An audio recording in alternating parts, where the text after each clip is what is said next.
Welcome back, family, to another edition of the Family Bloodline Platinum Guest Series. Yes. And today we have, as always, another special guest with us. And the information that the guest is about to share is bar none, is ridiculously important, and the listeners should absolutely lean in to what's about to be shared, said, and pay attention to understand how it's going to affect not only them but their children moving forward. So I want to start off with a lead in, like I expressed before, and essentially just read your Meet Lyndsey off of your URL. And I want to do this just to begin to set the scene, uh, so that people can get a feel of who you are. Mhm. So, a little bit of background. Lieutenant Colonel Lyndsey L. Thompson was born in Wilson, North Carolina, but raised in Radcliffe, Kentucky. She graduated from Fort Knox High School and received her Bachelor of Arts and Active Duty Army Commission from Western Kentucky University in Bowling Green, Kentucky. She later received her Master's of Business Administration from the University of Louisville, Kentucky. Due to the military, Lyndsey has lived in numerous places across the country and the world, to include New York, Georgia, Florida, and Japan, to name a few. She has two combat deployments.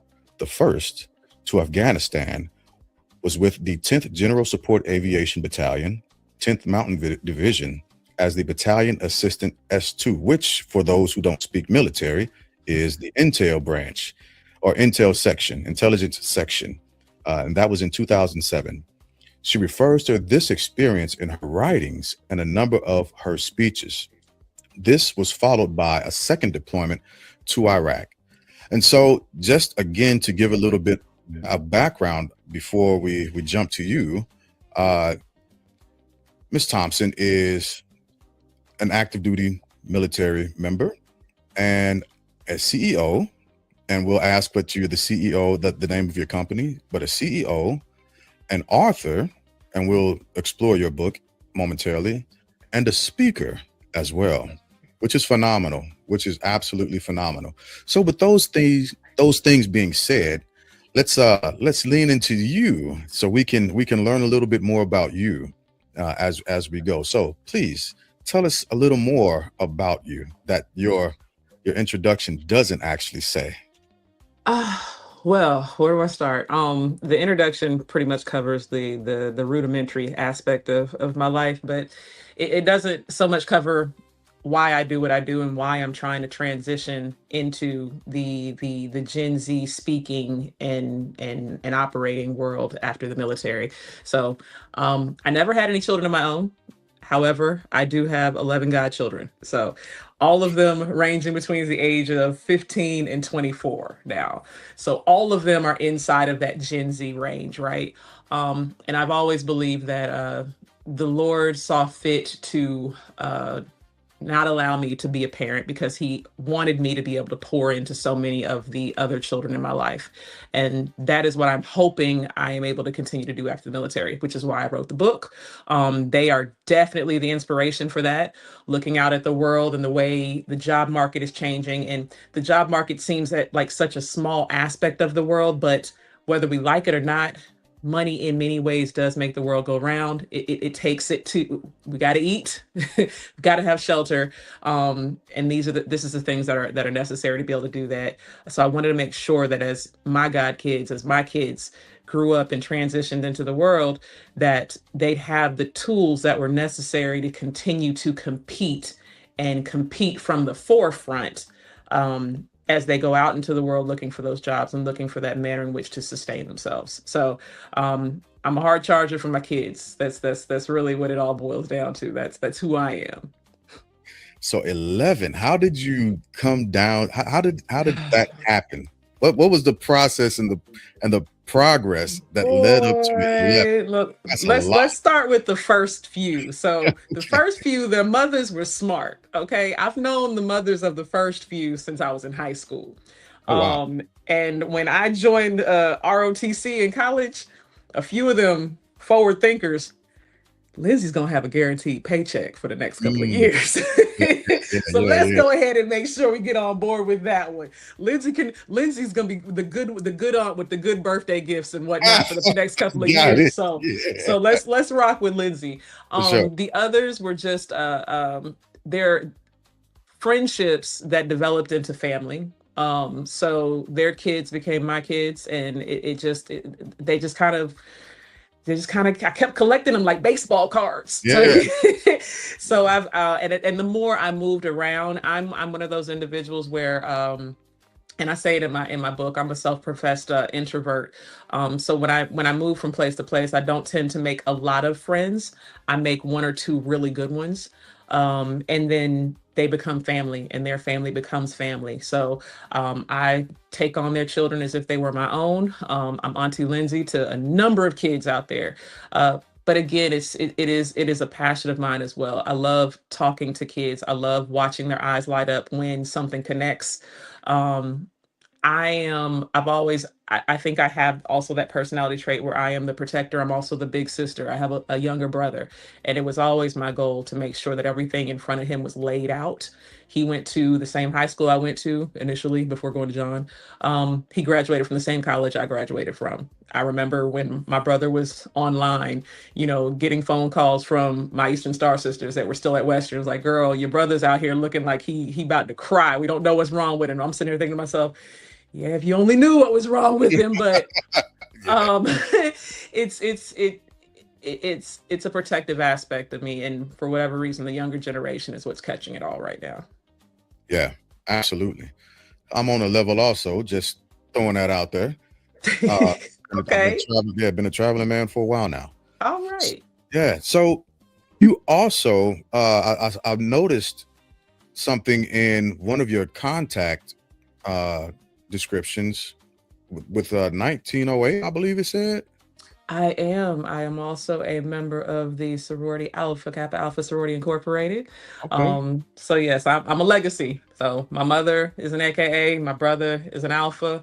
So yeah, we're holding the D9 down.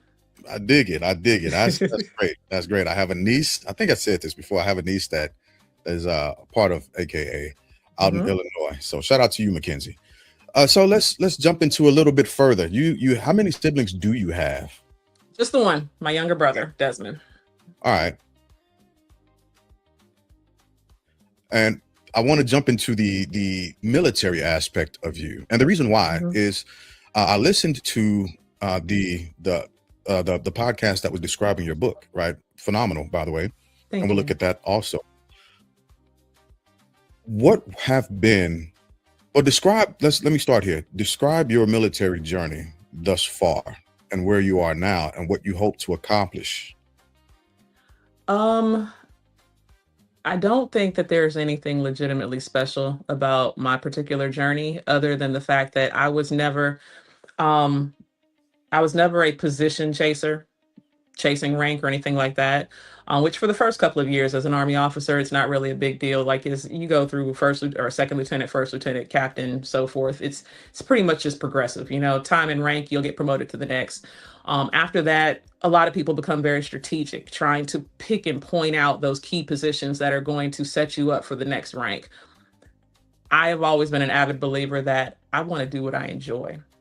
Yeah. So if I don't enjoy the position or I don't believe I'm going to enjoy the position, I'm not seeking that position. So if I make the rank, I make the rank. If I don't make the rank, I don't make the rank. But you will never say that I did not do my job to the best of my abilities because I know I enjoyed what I was doing.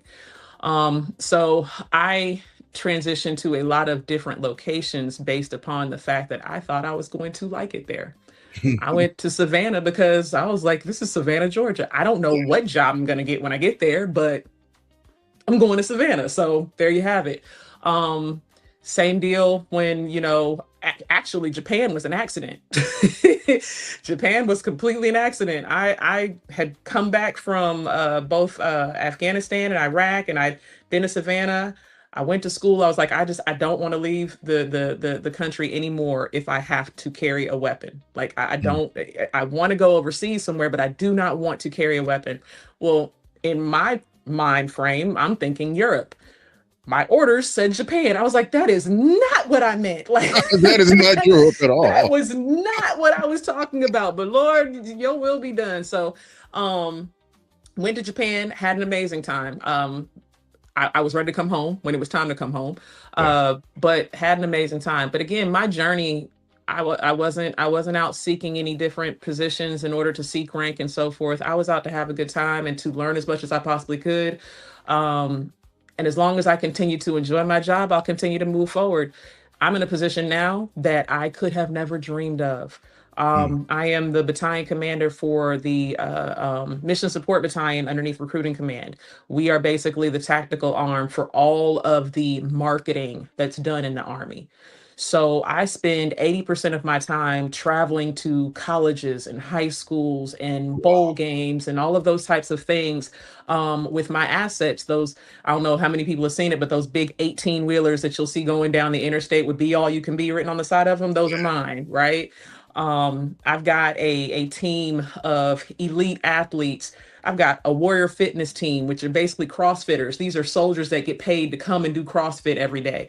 I've got an esports team in my organization. These are soldiers who get paid to come to work and play video games all day long and to compete and be the best in the world. Like, you can't tell me my job isn't amazing. Like, I didn't even know that this existed. And the Yeah. Lord handed it to me. So I'm just like, you know what? As long as I'm having a good time, I'm gonna keep it pushing. But I feel like this is probably as good as it's gonna get. So Mm. now I'm starting that transition into the retirement phase, the retirement mode. Because I'm just like, it just don't get no better than this. Y'all gonna want me to go back out here and do something Yeah. concerning. I was like, I'm good. I'm good. Nope, Yeah. I'm good. So They're so setting yeah, you up. now I'm starting to focus towards the passion versus just the career. Okay. Good. Good. So how long have you been in? A little over 21 years. Oh, wow. Wow. Well, thank Mhm. you for your service. Thank you. Thank you. You're welcome. And I would like to say that when you decide to hang your boots up and throw your pistols in the water pail, it's good on this side of life. It's good on this I side of life. can't wait. I Hey, can't wait. come join us. We waiting. We waiting. I cannot wait. It's wonderful, especially with the vision that you have for the Mhm. future, right? So I want to talk a little bit about your work, your Mhm. passion. I don't want to call it work because clearly this is a passion that you have. And I could tell that when you were talking to my daughters at the event that I met you and your mother at. Um, you talked a little bit about how you jumped into it, but Mhm. talk about what the thing that attracted you to it, the thing that kept you in it, and Mhm. where you want it to go as you grow it. And we're talking about the business, right? The book and all of that. Absolutely. Yeah. Um, so the thing that attracted me to it, uh, like I said, concern for the future of my kids, concern for the future of my nephew, who is 10 years old now and will be, there's a whole another 10 years of changes to come before he is going to go out into this world. But watching what AI is doing right now in the economy and the way things are changing, um, it's funny because I remember hearing my parents and my grandparents say, back in my Mhm. day, right? And now I find myself going, back in the day, Right. you had to pay somebody to do this, Yeah. or, back in the day, this was an entry level position that I didn't have to have experience to get. Like, I graduated from high school and then I went straight into this job, and this was the job that I utilized in order to get experience and to start my climb up the corporate ladder. And that's changing now. Um, AI is starting to take away a lot of those entry level positions that we used to cut our teeth on. Mhm. Um, they're saying that within the next 40 or so years, AI could, or excuse me, 4 years, so please get that right, 4 years, AI could ultimately replace approximately 40% of the Wow. entry level positions that our kids are or used to utilize to enter into the job market. to start their initial climb of that ladder. So now you've got 40% fewer entry level positions available for our kids. And the other 60% have now transitioned to a mind frame where they're requiring that these kids have 2 to 3 years of experience Wow. before they'll even hire them. Okay, so then you've got kids coming out of high school and college who are looking to go in, or who are looking to compete for this last 60% of jobs that are still available to them. And now, in order to compete, they also have to come with a portfolio of things that they've done before they even graduated. Mm. So it was scary as I was kind of seeing these things. And what I realized is a lot of the things that I've learned over the course of my 21 years in the military, although they don't directly align with the civilian world, they do directly align with the way things are changing. The concept of mentorship, right? Mentorship is something that is beaten very heavily in the military. Go out and find someone who's done what you're trying to do, somebody within your branch, someone within your field who can kind of help you navigate the positions that you should hold in order to continue to progress through the ranks, right? We make it a formalized process. Mentorship is a cheat code for success in any realm.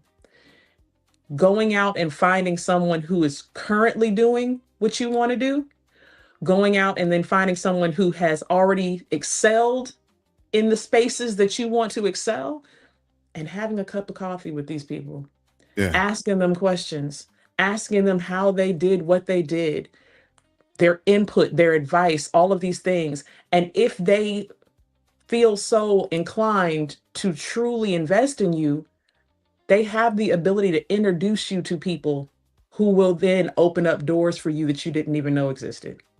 They have the ability to show you which potholes to avoid, which courses to take, which ones are just complete waste of time, right?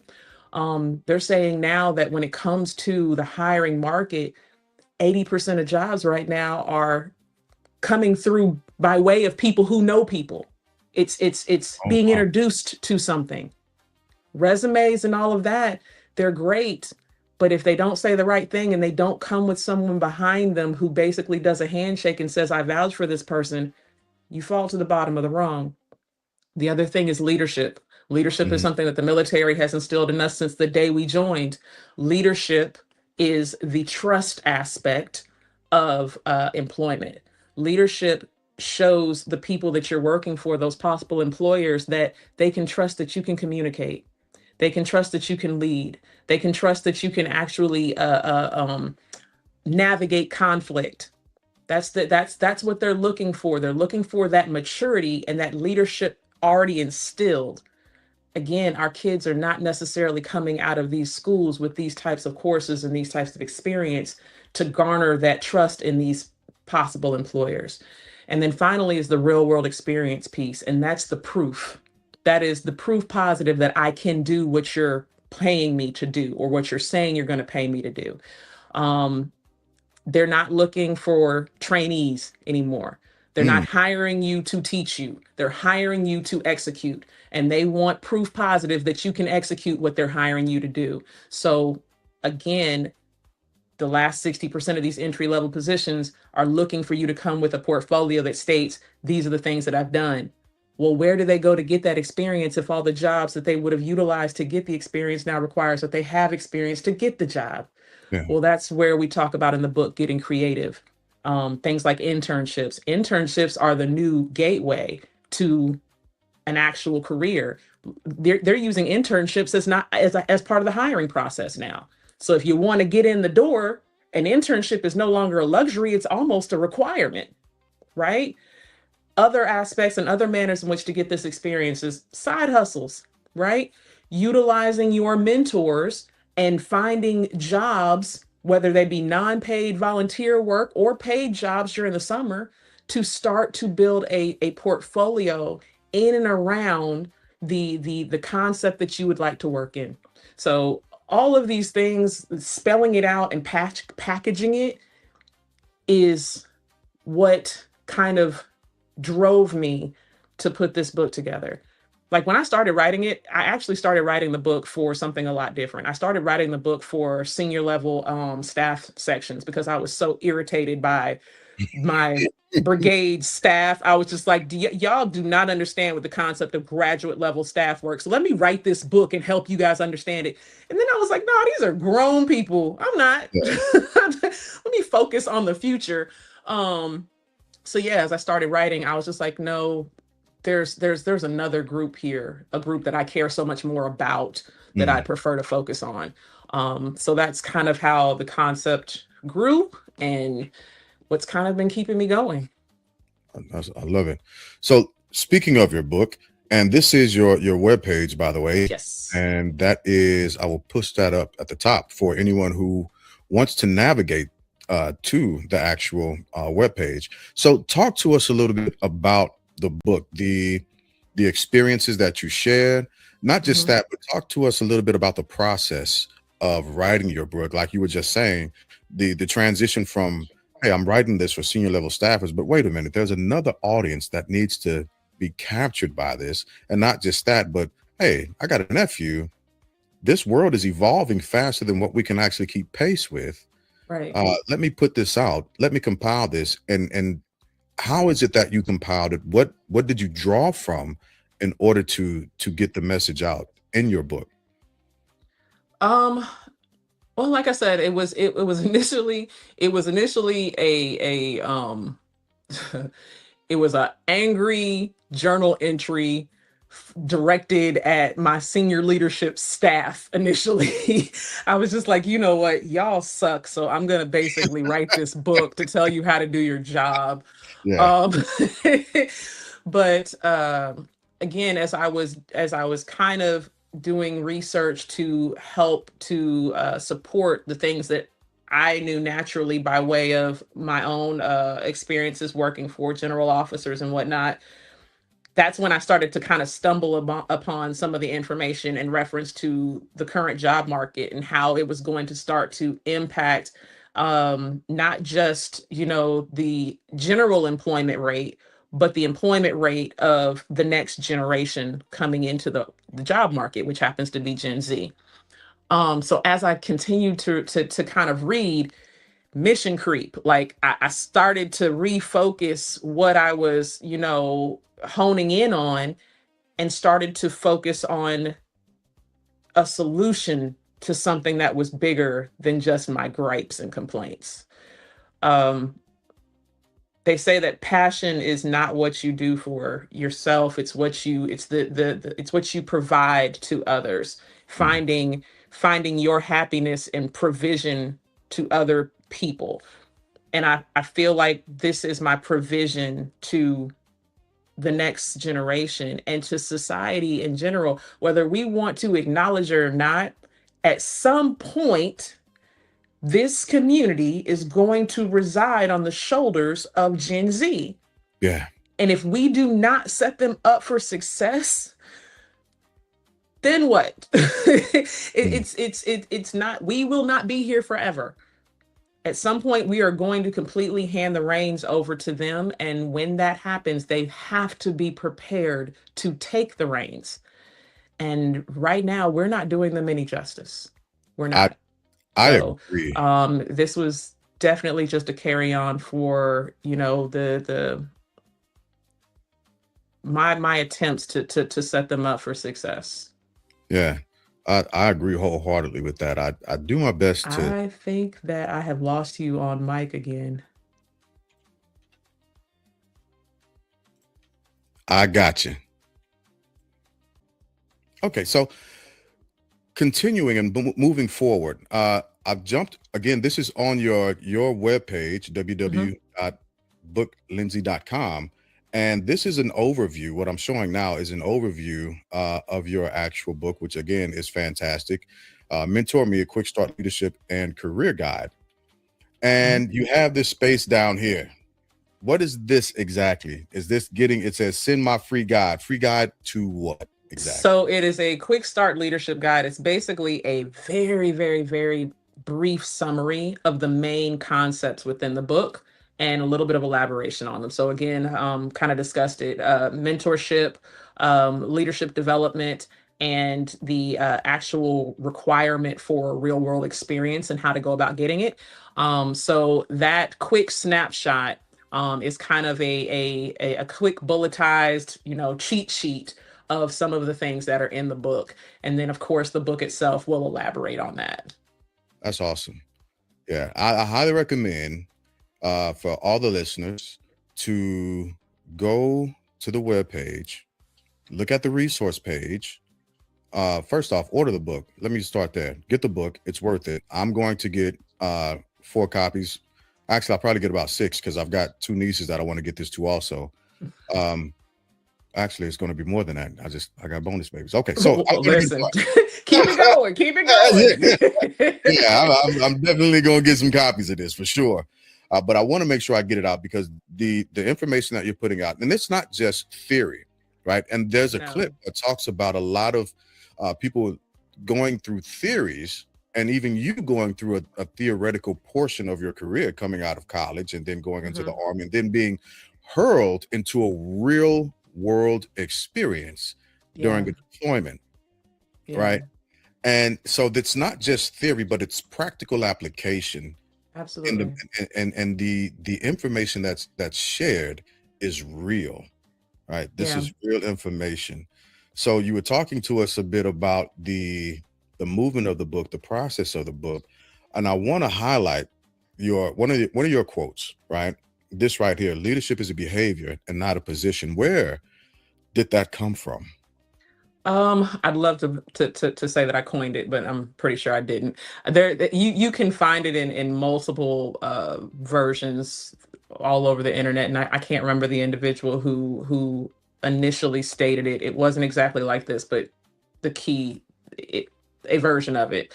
But the purpose behind it is I need these kids to understand that in order to get ready for something, you have to start preparing yourself before you're placed in the position, right?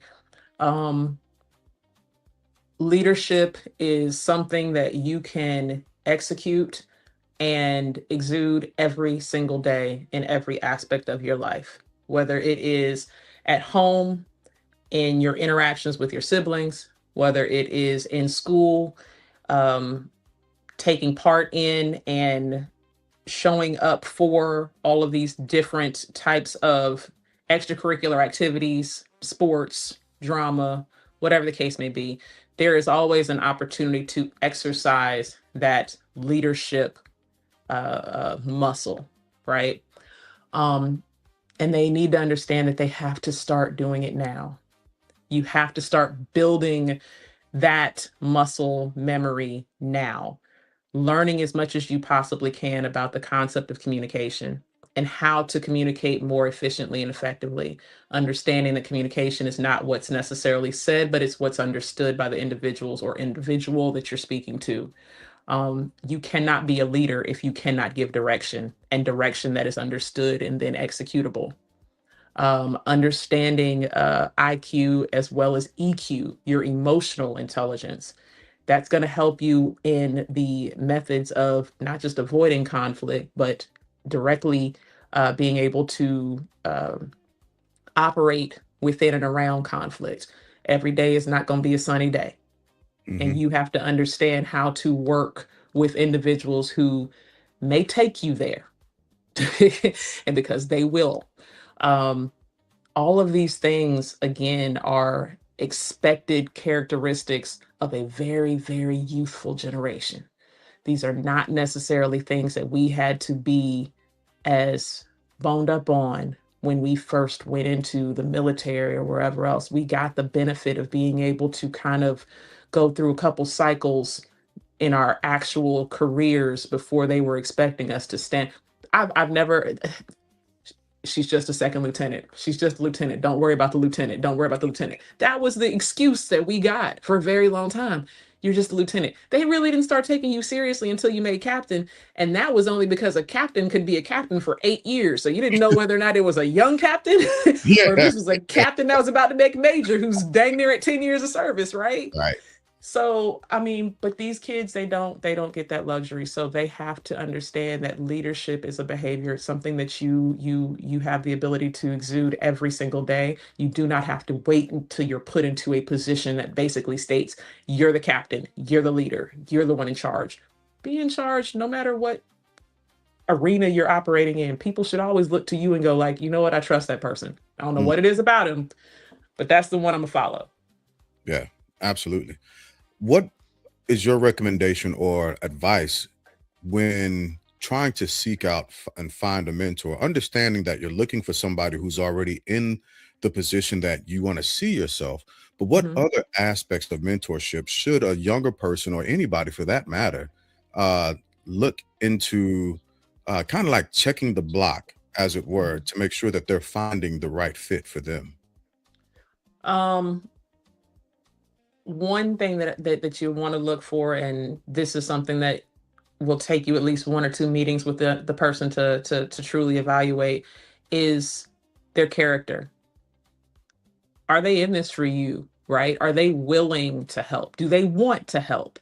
Um, do they spend the entire conversation talking about themselves and about the grandiose things that they've accomplished in life and never once, hand it over to you? Are they teachers? Are they somebody who's willing to invest in you? Right? Um, it's one thing to go out and want to talk to someone who has been successful, but that person not necessarily be as committed to seeing you progress as they were, or as they are, just talking about their own progression, right? Um, so you have to kind of find the balance. They've been successful, but they also want to see you be successful. The other thing, and this is not necessarily what you're looking for in a mentor, but when you go out looking for a mentor, don't be creepy. Don't be creepy when you're going out looking for a mentor. Will you be my mentor? That is, don't do that, Yeah, right? that is weird. Um, go and do some research. Find someone who has, again, like I said, done something that you want to do. Look into one of their projects and be like, hey, I see you did X, Y, and Z. I'm actually interested in doing that as well. I was wondering if you might have a few minutes to talk about that and, kind of give me some ideas as to how I might be able to do something similar. Right. It's a lot of different ways that you can go about it, but don't be creepy. Yeah. I might have to put that on one of my other podcasts. Whatever you do, don't don't be don't creepy. don't be creepy. Don't be Yeah, creepy. I've had the experience of uh I worked on the general staff before in the G4, and I was doing a lot with a lot of people, a lot of different sections, and I did have that experience where the soldier was like, "Hey, Sunglass, you be my mentor?" And I was like, "What?" Like, what does that even mean? Like, what do you want from me?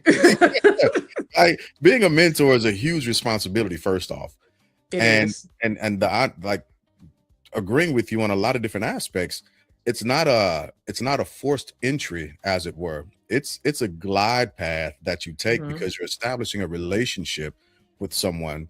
And again, yeah, wanting to make sure that that person is doing well and being able to correct them when they're falling into pockets of error, and just being like, hey, listen, let's move forward together. This is where you made your mistake. I got it, but this is how you correct that, so on and so forth. But Absolutely. I was quite I what do you mean, can I It, be your? and you know what? But I blame that on the army too, I do because too. again, the army, they made it such a regimented thing. They were just like, well, go out and find a mentor. Well, Yeah, what does that mean? Go out and find a mentor? Okay, fine. So I found somebody who outranks me. Hey, will you be my mentor? And the person that you're talking to is like, me? yeah, What you what the mentor doesn't even know what that means. Like, well, exactly. what do you want me to do? Yeah, yeah, So don't ask the question, will you be my mentor? Ask very specific questions. Hey, you did this. Can you tell me how you did it? Would you mind sitting down and kind of explaining it to me? I'm trying to do something very similar. Would you have a few minutes to sit down and at least tell me what you want from me? yeah, yeah. There's an So expectation on both ends that has to be absolutely. expressed, that has to be communicated.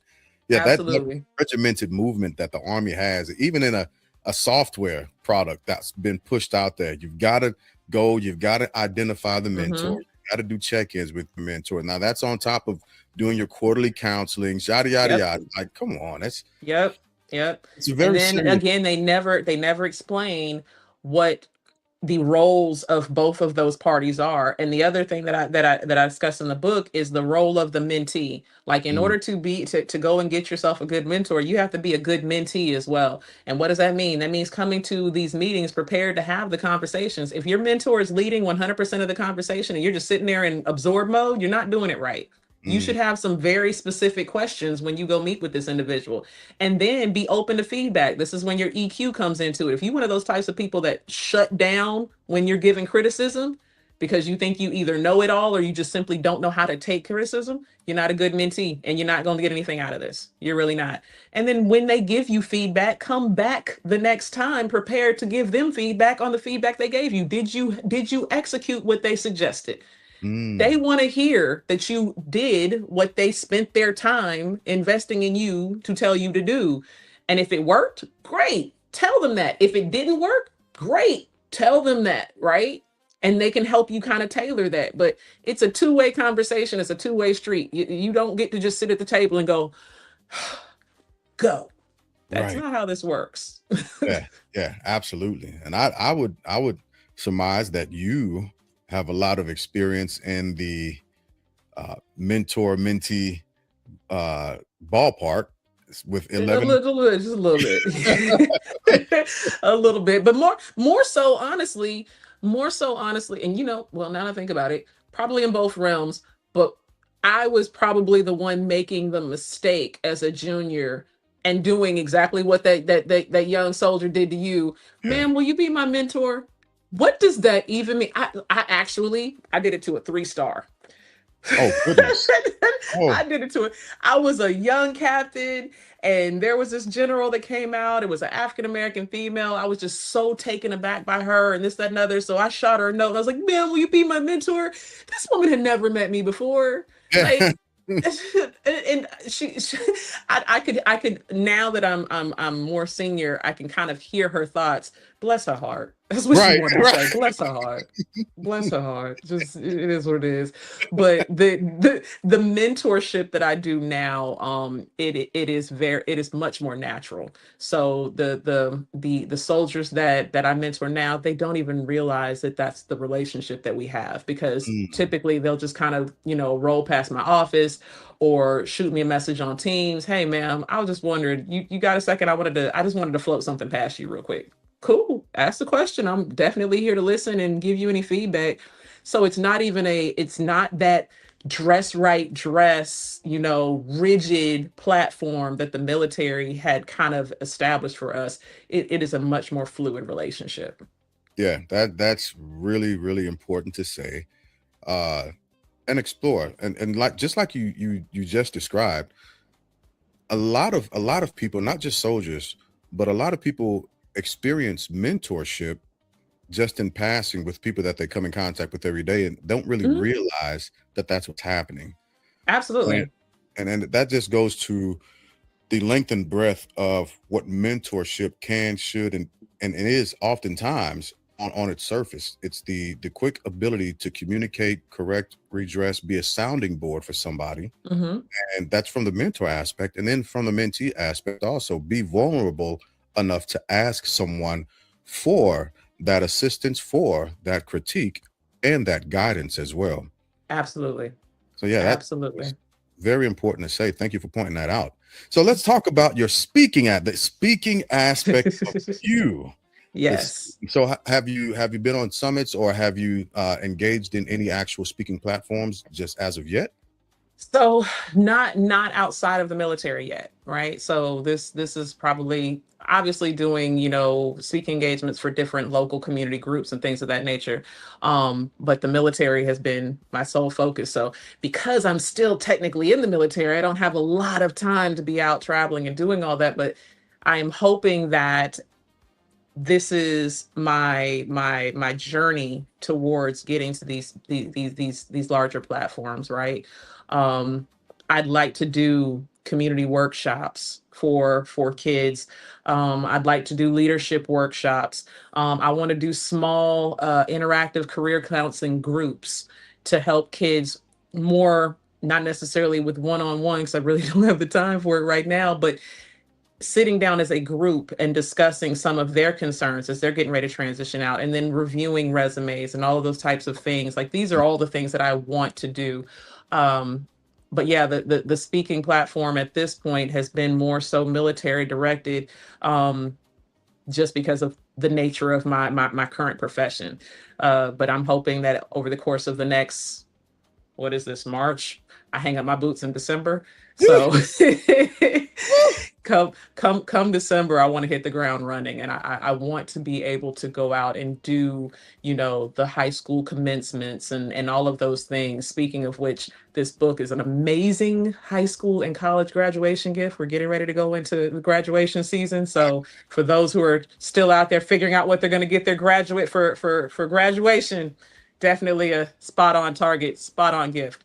But yeah, I'm hoping to step that up after, I kind of release myself from the military reins. Yeah, and so December can't come fast enough. Cannot. Right? Senioritis is kicking in, boy. I get it. It's a thing. It's a thing. Yes. And when you get there, I'm glad that you're leaning in on what you want to do now.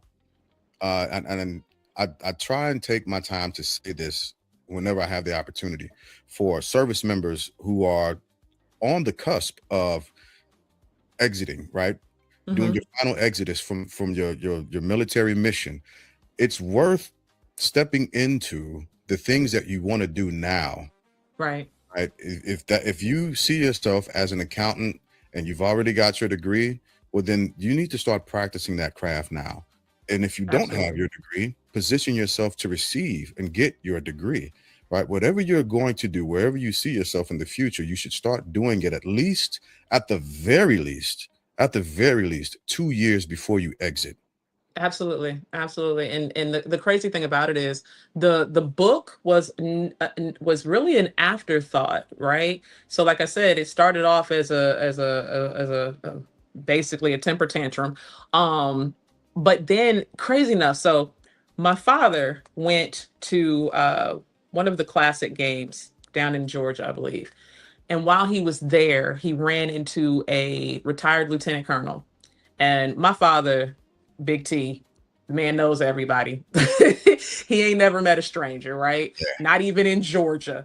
So he's outside and he sees this guy's car, and he comes back into the hotel lobby. He was like, "Hey, whose car is this? It's a really nice car." And the retired lieutenant colonel said, "It's mine." So they're chopping it up in the hotel lobby. And turns out the guy's father had been stationed up here at Fort Knox while my dad was still active duty. So my dad knew the dude's father. Wow. So they're talking, and he's telling, he's telling the guy, my dad's telling the guy that, his daughter's getting ready to retire, lieutenant colonel. And dude's like, "Oh, I'm a retired lieutenant colonel, blah, blah, blah, blah." He's telling him what I wanted to do. He was just like, "Well, she wants to go into public speaking. She wants to focus on, Gen Z and blah, blah, blah. And she's trying to write a book." This dude was like, "Hey, I've got the perfect person for her." So he hands me the card of a retired Air Force Master Chief who owns his own publishing company.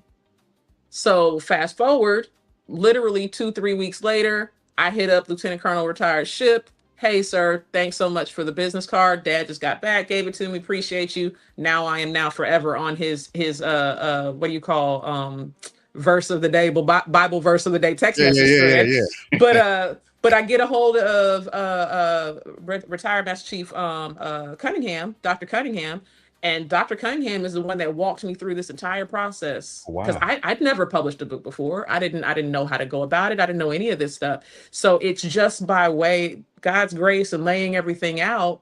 But Dr. Ship, Lieutenant Colonel retired, became a mentor. Dr. Cunningham, Senior Master Chief retired, became a mentor. So you will pick up a mentor along your journey. And I've never even met either of these gentlemen face to face. Oh, wow. I've not met either of these gentlemen face to face yet. Now, Dr. Shippen or Dr. Cunningham and I, we have routine, Zoom calls or whatever, since, he has helped me publish the book and he's helping me with the whole speaking piece and all that. But I've never met either of these dudes. But they're African American senior leaders within the military who have transitioned out and are helping others do the same. Yeah, Follow their passions. that's amazing, man. So Yeah. let me ask you this: where do you see yourself? And you kind of touched on this a little bit already, I believe, but I just want to rehash it, just to paint the picture of framing and having a vision for one's self and your work. So where do you see yourself in your book in the next 2 to 5 years? hmm Um, I want and it is to speak the dream into fruition. I would love to transition into some version of a nonprofit that is Mm, focused on a particular age group. Um, I want to be able to continue to pour into their leadership development. I want to continue to guide them. I want to be able to take more of a hands-on approach to the actual physical portion of their transition. So, resume writing, interview skills, all of those types of things, right? So, these programs exist, but I don't know that they exist in a fashion that is tailored to the new world. mm, We have Dress for Success that exists to help, individuals garner the necessary apparel to look the part. We've got resume writing workshops, but I don't think we have anything out there that is specifically tailored to the way the market is changing and helping individuals meet those new goalposts and overcome those new obstacles. It used to be a matter of if your resume is legit, you're good to go. No, that old phrase, your network is your net worth. yeah, It's becoming more and more true. So how are we helping them to build their network, right? I want to be able to try to do things that and functions where we bring together possible mentors and all these different types of organizations, and mm, we put them all in one location. And then I've got at a certain point, after I have instructed you on what it is that you need to do in order to be a good mentee, I'm now going to put you into a ballroom or a basketball game or some type of event where it's flooded with possible mentors. yeah, And now you've got to go out and do your thing, right? Because you're either going to sink or swim.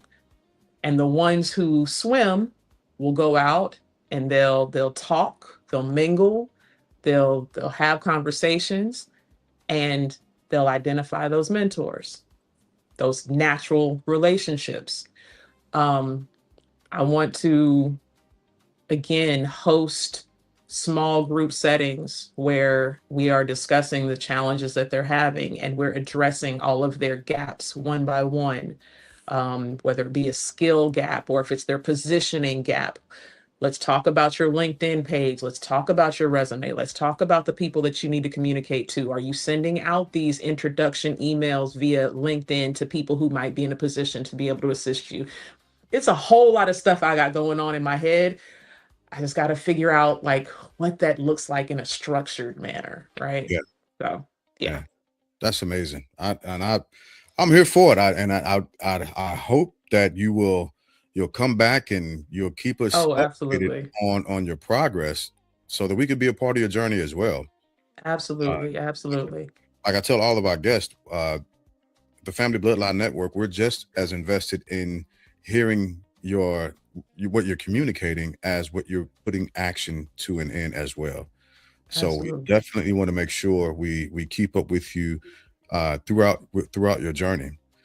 So we are going to transition to the end of the the interview, unfortunately, because I think we could talk about this all day. I absolutely love the vision, the heart and the passion that you have for the future.